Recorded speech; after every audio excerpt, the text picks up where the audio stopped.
جیسے ہی یہ مہینہ اختتام پذیر ہو جائے شوال کا، تو ذی قعدہ کا مہینہ شوال کے اسی مبارک مہینے کے اختتام پر شروع ہوتا ہے، اور ذی قعدہ کے مہینے کا اختتام بھی ایسے مہینے کے آغاز کی تمہید بنتا ہے جس میں اسلام کا دوسرا عظیم تہوار عید الاضحیٰ کے نام سے انجام دیا جاتا ہے، اور اسلام کا بالکل اہم رکن حج بھی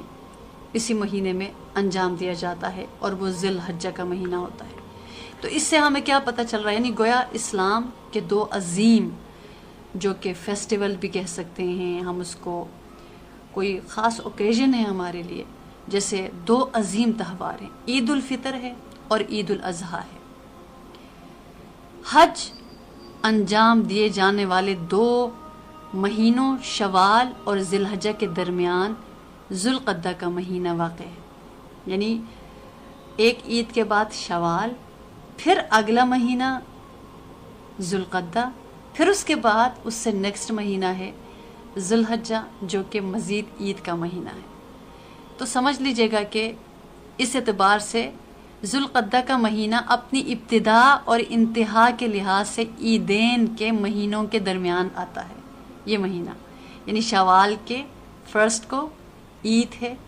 پھر اس کے بعد ذی الحجہ کو 10 کو عید ہے۔ اس طور پر یہ دو عیدین کے درمیان یہ مہینہ آتا ہے، یعنی دونوں عیدوں نے اس مہینے کو گھیر رکھا ہے۔ اس لیے عام طور پر دنیا بھر سے حج کی عظیم سعادت اور فریضہ کی ادائیگی کے لیے جو حجاج کرام ہوتے ہیں، وہ عمرہ یا حج کا احرام باندھ کر ذو القعدہ کے مہینے میں حرمین شریفین میں اکثر و بیشتر حاضری دینے کے لیے جاتے ہیں۔ اگر دیکھا جائے یعنی ذی الحجہ کے 10 دن ہیں، 10 دنوں سے آگے ان کو حج کا مہینہ نہیں کہا جاتا، لیکن 2 مہینے حج کے ہوتے ہیں، وہ شوال اور ذی القعدہ، کیونکہ اگر ان 2 مہینوں میں کوئی روانہ ہو جائے، وہ ہو سکتا ہے، وہ جا سکتا ہے، وہاں پہ جا کے عمرہ کر لیں، اگر اپنا اسٹے زیادہ کرتا ہے، پھر عبادات ہو جائے، پھر جب حج کے ارکان جب وہ دن آتے ہیں، پھر وہ حج کی طرف جو اپنی تیاری کرتا ہے۔ تو یہ مطلب ہے کہ حج کی نیت سے ان 2 مہینوں میں بندہ سفر کر سکتا ہے۔